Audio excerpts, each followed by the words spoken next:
Orchard trees around it. That's the foundation of what was known as the Bliss farm. Eggshell, white-colored barn and house. The Confederates called it a plantation. It's very sizable. And Confederates, that is, Mississippians, were climbing up in the second stories of both of those buildings, and they were trying to degrade and diminish Union artillerymen along this ridge. See, if you have six artillerymen loading and firing 2 to 3 shots a minute, sharpshooters can reduce the number of 6 men loading and firing to maybe they can wound and knock you down to maybe 2 or 3 men who are able to load and fire. That decreases the rate of fire and prepares the way for an attack across this ground. That makes sense. The way of, think about if you went to a Formula One or an Indy race and a car comes in for a pit stop, takes 15 seconds. If you have a full pit crew working, one person takes out a ratchet and they're able to remove the wheel pretty quick, and somebody else rolls the other new 4 tires out and assembles them, and you hear zzz, and then somebody else fills it up with gas. Somebody else, before all that, the jack man, he puts the car up on the jack. They clean the windows. All of that happens in 15 seconds. If you suddenly lost the pit crew and had to draw from the stand, people were paid customers, and do on-the-job training, the car would fall off the jack and probably sit there most of the race. So both sides would use sharpshooters to try to find sharpshooting nests where it was just tall enough they could fire over the redoubts. These are dirt walls that are put up in front of the artillery pieces. But if you're elevated, you can shoot over top of that. It's called plunging. And you can fire down into the tops of heads. Well, and to force the Union artillery, they lost enough of their crews. Not unlike the pit crew in a race, they would have to draw from infantrymen and do on-the-job training to get back up to full speed again. They're not going to fire as many rounds. That gives a charge like Pickett's charge a better chance. The Union had the experience of Confederates not only in the first-story buildings, but also to your right in the town. The Confederates were on the second-story buildings in the town, constantly trying to degrade and diminish Union artillery along this ridge and on the main hill. And this is the main position. There were, on Little Round Top, the far left flank of the Union line, a mile and a half to your left, there were only 5 artillery pieces up there. It was so steep and rugged, horses and mules couldn't make guns to the top. You had to push the guns up there. You had to carry the ammunition, almost like barbells, to the top of the hill. It was steep and inaccessible. Over on the other flank, the right flank, about 2 miles in that direction, Culp's Hill, there were only 5 artillery pieces there for the same reason. On Cemetery Ridge, where you're standing, and Cemetery Hill, on the 3rd day of the battle, get ready for this, 178 artillery pieces. So that's why the sharpshooting around here was so terrible.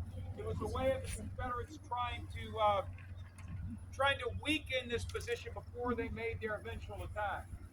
So in the midst of all this, Colonel Clinton McDougal of the 111th New York, he said, I don't want to harm civilian property, but that building out there is just causing too much grief.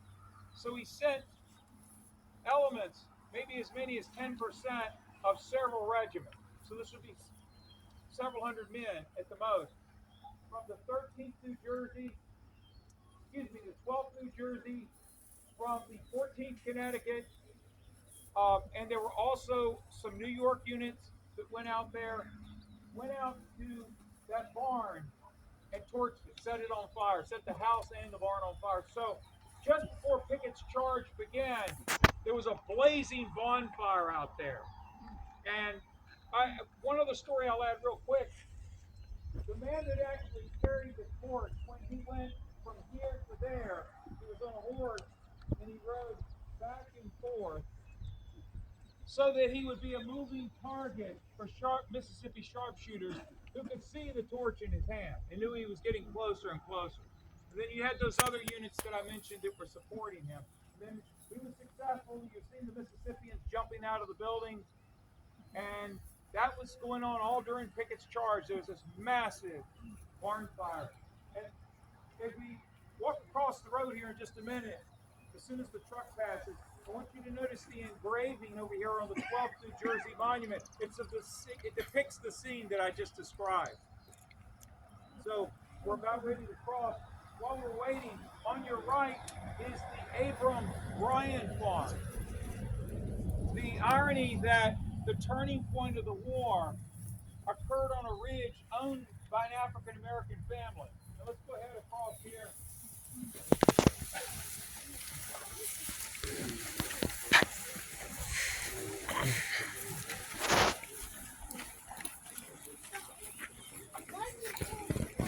The state of Pennsylvania and the state of New York gave $1,500 to each GAR post to put up a monument on a battlefield. And because Gettysburg was a northern victory on northern soil, many Union veterans decided to take that $1,500 and spend it on a monument, hire an architect to design it the way they wanted, put it on a rail car, and send it to Gettysburg. Even if they had fought in a battle in Tennessee or Georgia, they may never visit that with their family. They were likely to visit the one in Pennsylvania. So Gettysburg, as a result, has a disproportionate number of monuments. Over 1,300 monuments, markers, memorials, tablets, statues. Gettysburg is considered the greatest outdoor collection of stone and metal art in the Western Hemisphere. 30 new monuments were dedicated here a year from 1880 to 1890.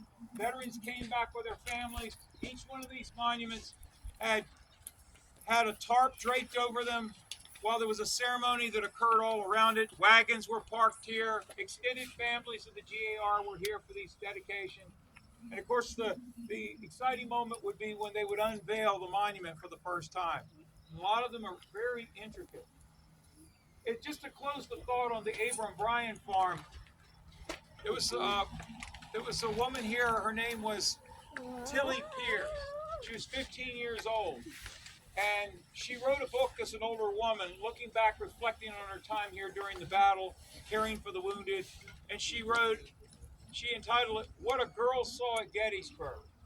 And it's a classic read. She talks about the African American population, close to 200, left here and fled to Wolf Hill, 4 miles east of Gettysburg, and hid in the caves of Sheep's Haven, which are still there. And then eventually, when the Confederates overran this area, they moved further east towards Lancaster, and then further north towards Harrisburg to help build the entrenchments around the state capitol in Harrisburg. So that was the African American experience. The Bryan family, the Warfield family, are just two examples here on the battlefield of families that were suddenly in danger and had to flee. Why the European Americans or white Americans fled from here to Maryland? That's where the kin were. That's where they had migrated from, up the Monocacy from Pipe Creek here to Marsh Creek, and settled here in the late 1700s, early 1800s. So the white population fled into Maryland during the battle. The black population fled towards Lancaster, east and north towards Harrisburg. Why didn't the black population flee towards Maryland? It was a slave state still at the time, and the border's only 12 miles from here. So that's the experience, at least just a quick reference to the experience of the African American. I want you to notice too, some of you have a vantage point. Look over the wall, and you're going to see a marker. Just take a glimpse of it. You'll see a marker to the 11th Mississippi. And it's to your right. And once you catch a glimpse of it, we're going to start walking down this ridge, and it'll make sense at the next stop.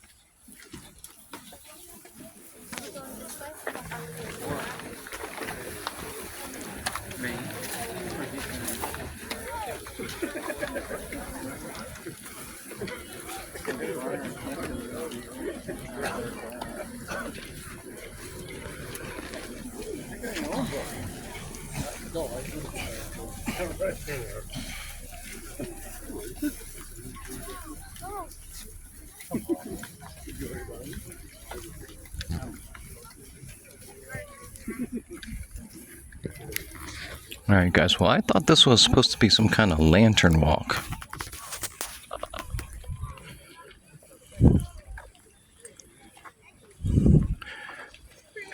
But the guy giving the talk is a great ranger. He does a lot of videos. I'll probably tape a few more minutes at some point, signal a cut. Not sure how long it goes.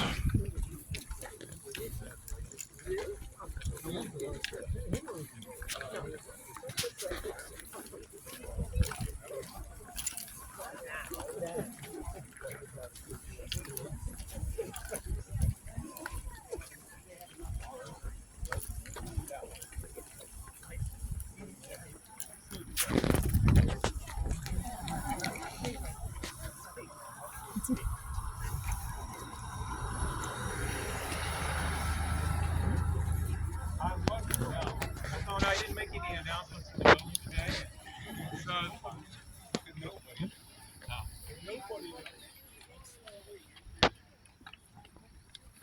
Yeah, was it? Yeah.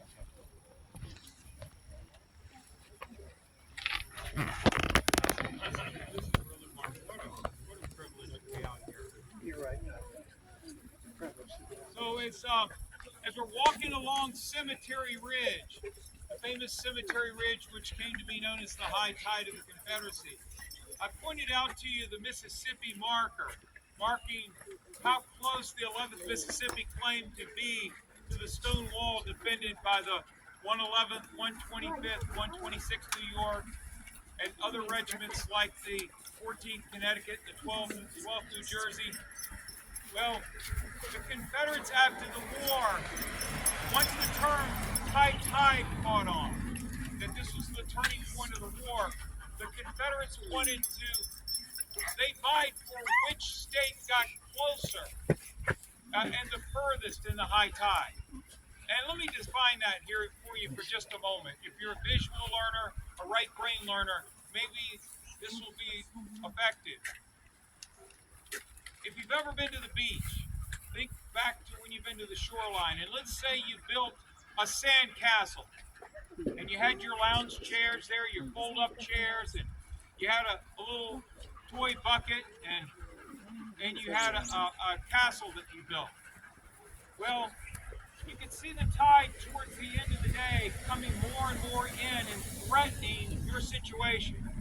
So you finally said, well, it's time to go home and get cleaned up and go get a fish dinner. So you leave, you come back the next morning at 6 a.m. and the castle's gone. And the indentations in the ground, in the sand from your chairs are gone. And you point out how far the tide's gone back out. You have that same little red bucket in your hand and you say, let's go shelling. So you walk along the shoreline where the tide's gone back out and there's all of these shells and shark's teeth and you pick them up. People love to do that in mosaic, put them in jars. All right, if you've got that picture, you've got a very visual illustration of what high tide would mean after the Civil War. The Confederates that came across this field from the woodlot and charged up towards this stone wall were likened to gray waves coming across the field. Ground here and there is not level. It's like a Ruffles potato chip. What people are always taken back by when they walk around is how unlevel it is. That's because, and I'll add this quickly, the geologists say 200 million years ago, during the Triassic period, two plates collided. It's called plate tectonic. And with such force they collided, they thrust it upward, creating the Blue Ridge Mountains. which were originally about 8,000 feet. And then over time, eroded down to where they are now, around 3,000 feet. Mold formed on the rock and became topsoil. You heard this in a science class somewhere.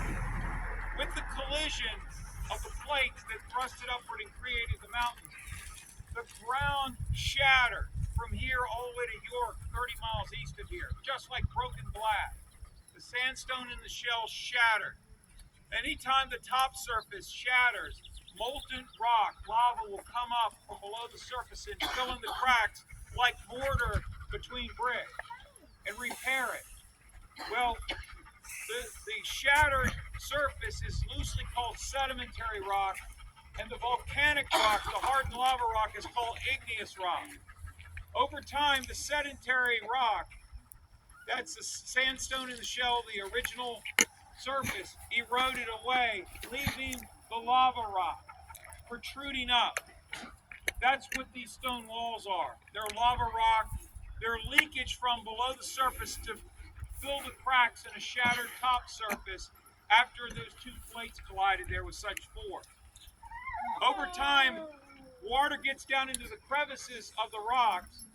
Water freezes and thaws, it expands and contracts, and it causes the rock to break and fall over. And so that's why you have Devil's Den and Devil's Playground and Devil's Kitchen and Little Round Top and Culp Cells. This is geologically one of the rockiest places on Earth. That's why the buildings are built out of stone and barns built out of stone and stone walls on either sides of the road and marking farmers' property. So these stone walls are the result of that collision.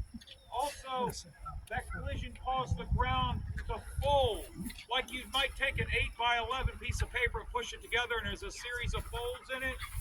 The collision of those two plates forming those mountains causes the ground to be wavy. And so it's not level. An average height person can disappear out there multiple times. I was here during the filming of the movie Gettysburg, and I was one of the people walking back and forth with the radio here, and this would have been late summer of 1992. Somebody said, if you take a radio out there and just answer visitor questions, we'll get you a ticket to the premiere. So I did that. And I remember, though, crowds up here were watching, because this was a special event, and I watched the reenactors come out of those woods and disappear twice. And I heard individual voices up here on this ridge among maybe a couple thousand people. I heard individual voices saying, where are they? Where are they? How can 3,000 people disappear from your view? And I was fairly new at the time, and I didn't know. Now I understand the field is wavy because of that collision 200 million years ago. So when Pickett's troops came across the field, they were likened in this metaphor to a gray wave. They splashed up on the shoreline of Cemetery Ridge where you're standing. This would be the high tide. The Union repulsed them, and as they went back to the woods at the end of Pickett's charge, and roll calls were taken, and over half of their troops were missing from individual units. Didn't know what happened to them. No one could. I'm not sure why he's not here. He's not beside me. He was when we started. All the wounded and the killed that were left behind would be likened to the shark's teeth and the seashells left behind when the gray tide goes back out. Is that picture real clear in your head? So that's what high tide is. You're right where the furthest point of the tide was. And the marker to Mississippi and the smaller one, directly south of us, the closest marker to me on this side of the wall, that's North Carolina. And then just beyond that, and to the right of the closest cannons, that's Virginia. The Southerners, Mississippi, North Carolina, Virginia, wanted to say after the war, we're the dark lines in the sand of the furthest that the tide came in. Right? And so this is the high tide. That's what this is a shoreline, metaphorically speaking. All right, now, as soon as we get clarity, the people that are helping us, very thankful for them, are clearing traffic. We're going to cross over towards General Meade.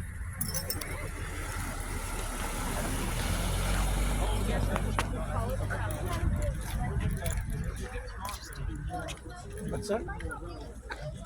Still pushing. God bless you.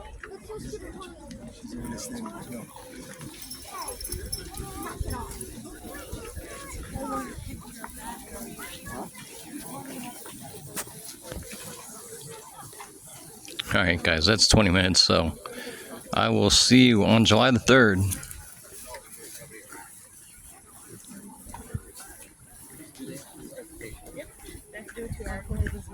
Oh, really? So that do they pass the test first and then do a 2 hour tour?